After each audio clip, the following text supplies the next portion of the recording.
Hello, lovely people. Welcome back to another video where we will be looking at equations of straight lines. We are looking at them in the context of miscellaneous style problems where we're being asked about various things, including simultaneous equations, parallel perpendicular lines, fractions, and all the rest of it.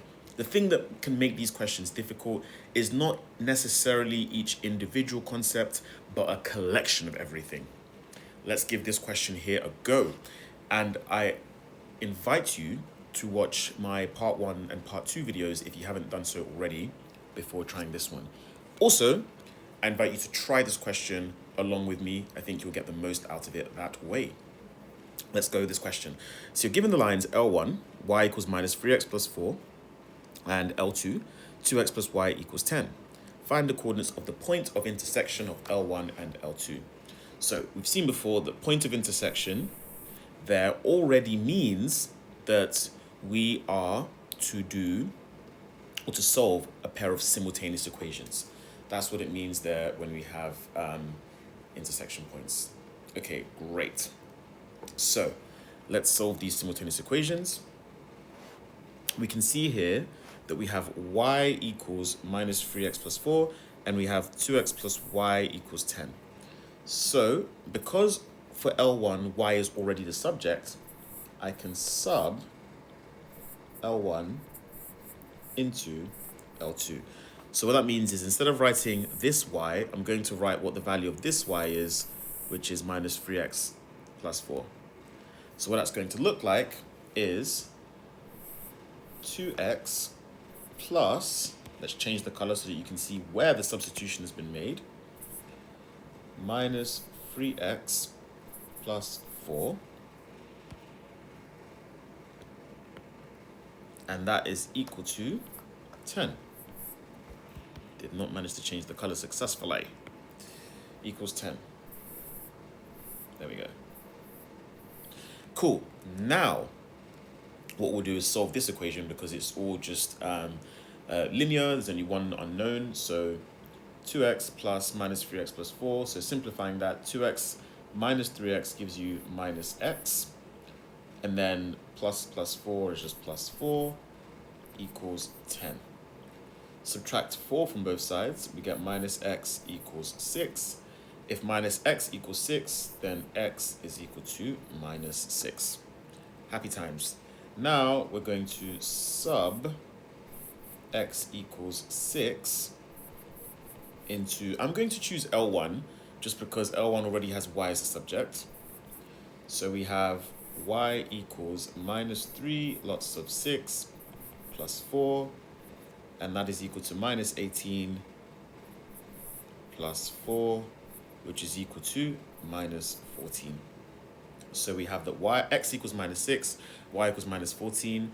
As a pair of coordinates, x goes first, so we have minus 6, and we have y that goes second, which is minus 14. Happy days. Okay, so that was part 1. Let's go to part 2. So with part 2, state the gradient and y-intercept for each line. Well, with L1, it's quite simple. We have y equals minus 3x plus 4. And the reason I say it's quite simple, this is of course only if you know that it's of the form y equals mx plus c, where m is the gradient and c is the y-intercept. It's for that reason that it's quite simple. Okay, so we can see that m, which is the gradient, for this one equals minus 3, and c, which is the y-intercept, so the y-intercept for this one is equal to 4. Now looking at L2, it's not as simple. Let's change the color. It's not as simple. For L2, we have that 2x plus y equals 10. Why is it not as simple? It's because it's not in the form y equals mx plus c. So let's rearrange this to make it in the form y equals mx plus c. So we want to make y the subject. So if I subtract 2x from both sides, I get y equals 10 minus 2x. Let's make it look nicer. And by nicer, I mean like this. Y equals, put the minus 2x first. and then plus 10. We know it's plus 10 because the 10 over here didn't have a minus before it, so we know it's the positive version of 10. So y equals minus 2x plus 10, and we can see here that the gradient is equal to minus 2, and the y-intercept is equal to 10. Okay, so that's there. And then we have part 3. Well, with part 3, are the lines parallel, perpendicular, or neither? Well, for them to be parallel, they'd have to have the same gradient. So the gradients are different. So L1, that's supposed to say L1. L1 gradient equals minus 3. L2 gradient equals minus 2.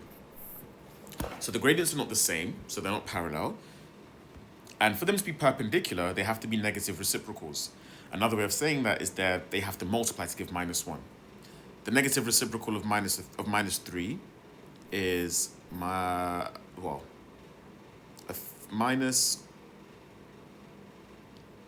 1 over minus 3, and then we change the sign, so it's just positive a third. But the gradient of L2 is not a third, so that doesn't work. That's not perpendicular.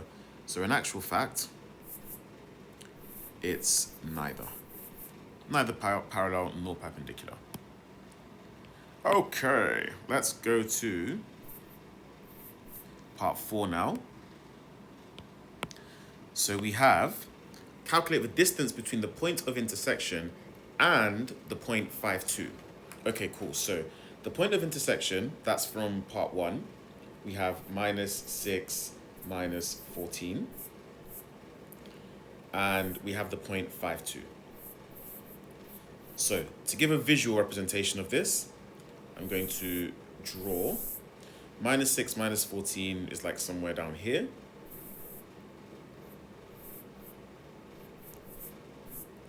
And 5, 2 is somewhere along here.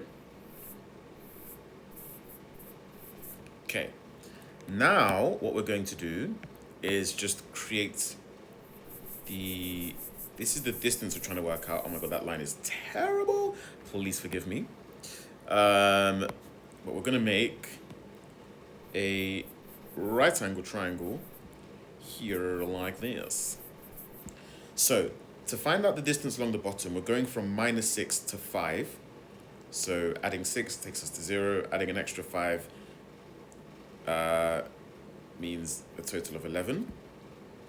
Going from minus 14 to 2, so we count up 14 to get to 0 plus an extra 2, which is 16. This is not to scale, just as a warning. Okay, cool. Now we have the distance. So I'm going to call this C. So a squared plus b squared equals c squared, Pythagoras' theorem. We have 11 squared plus 16 squared equals c squared. So 11 squared is 121. 16 squared is 256. That equals c squared. 256 plus 121, what is that? 377.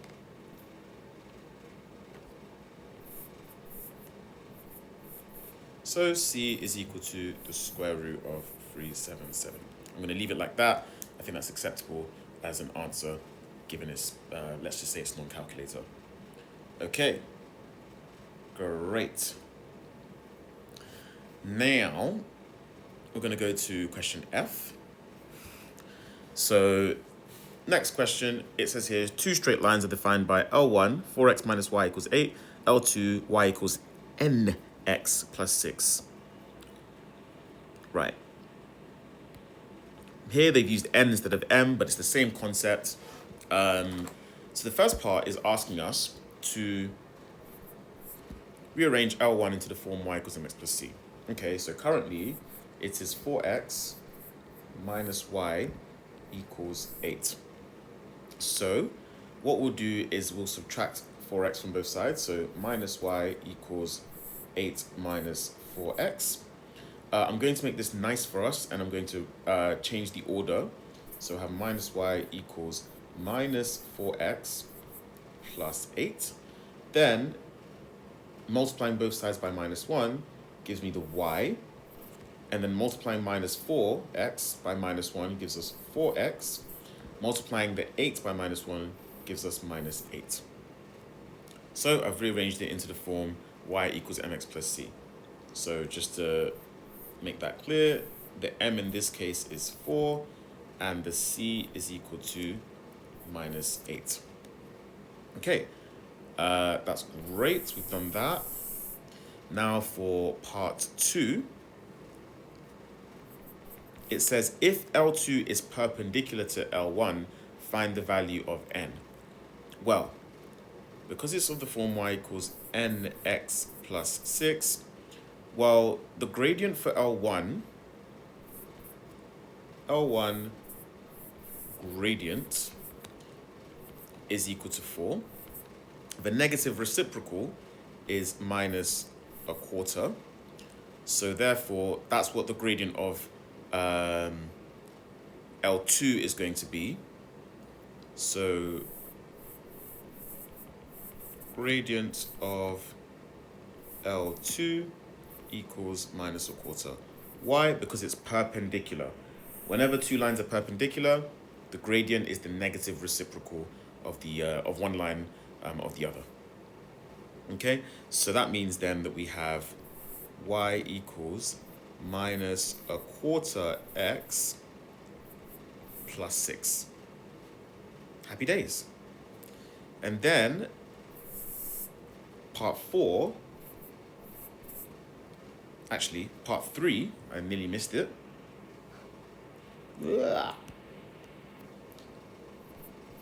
Part 3 is going to be find the coordinates of the point where L1 and L2 intersect. Okay, great. So we have the L1 is y equals 4x minus 8. And we have that L2 is y equals minus a quarter x plus 6. So again, this thing of finding the intersect, you're solving simultaneous equations. So because with L1 and L2, y is the subject for both, it's been made quite easy for us. So we just sub L1 into L2. So make the two things equal to each other because they're both equal to y. So instead of writing y, I'm going to put minus a quarter x plus 6 equals 4x minus 8. Okay, now what I'm going to do is I'm going to add a quarter x to both sides. So 6 equals 4 plus a quarter is 4 and a quarter, but to write it as an improper fraction, we're going to do 4 plus a quarter. 4 is the same thing as 4 over 1. And then multiplying top and bottom by 4, we get 16 over 4 plus 1 over 4, which is 17 over 4.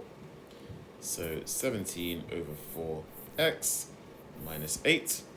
And I'm going to add 8 to both sides, giving me 14, which equals 17 over 4x. Here, we could do 14 divided by 17 over 4. What I'm going to do is multiply by the denominator, the 4. So 4 times 14 is 56. And that is 17x. Then divide by 17. 56 over 17 equals x. You'd get the same result if you decided to do 17 divided by 17 over 4 using the same method. To keep it, change it, flip it, however you would like to do that. So that's the value for x now. Okay, so to be able to work this out, we also need to work out what y is going to be. So what looks easier to me is subbing it into L1. So we sub x equals 56 over 17 into L1. So we have L1 says y equals 4x minus 8. Let me just change the color just so that we put a break in things. So instead of writing 4x minus 8, I'm going to put 4 lots of 56 over 17 minus 8. So 4 times 56 over 17, well, that's the same thing as 4 over 1 times 56 over 17 minus 8. What is this? 4 times 56. Well, 4 times 50 is 200. 6 times 4 is 24. 224 over 17. And then we're subtracting 8. Lots of fractions happening here. Okay, cool. So we have 224 over 17. Take away 8 over 1. If I multiply the top and bottom for this fraction by 17, well, I get 224 over 17. 17 times 8, I'm just going to double 3 times because 8 is 2 by 2 by 2. So 17 times 2 is 34, times 2 again is 68, times 2 again is going to be 136 over 17. And then we're going to do 224 minus 136, which should be 88. So we have 88 over 17. So x is equal to 56 over 17, y equals 88 over 17. So the coordinates, x comes first, 56 over 17. The y coordinate, 88 over 17. Very awkward constants, but that's how it works. That's what makes these questions a bit more tough and fiddly, just because of all of this stuff that's going on. Now we've got the final part of the question, which is part 4. Find the equation of line parallel to L2 that passes through the point minus 1, 4. So this equation is going to have the form y equals, let's put a capital M, x plus capital C. I did that just to make it different to the lowercase m and the lowercase c that we had in the previous parts of the question. If it's parallel, it's going to have the same gradient as L2. We already know the gradient of L2. So L2, the gradient is going to be minus a quarter. We had that already. So we already know then that it's going to be y equals minus a quarter x plus something. And then to work out what the c is going to be, what we're going to do is substitute x equals minus 1, y equals 4, because we know it goes through the point minus 1, 4. So we have, instead of y, we write 4, minus a quarter. Instead of x, we write minus 1, plus c. So we have 4 equals minus a quarter times minus 1 is a quarter, plus c. And then we have 4 take away a quarter equals c. We could say 3 1/4, but let's do it in improper fractions. It's usually more typical when you see this in kind of non-calculator papers. So we have 4 over 1, take away 1 over 4, and times this by 4, times that by 4, we get 16 over 4, take away 1 over 4, which is 15 over 4, which is equal to c. So the final equation is y equals minus a quarter x, and then our c is 15 over 4, so plus 15 over 4. Final answer. So we have done these two questions.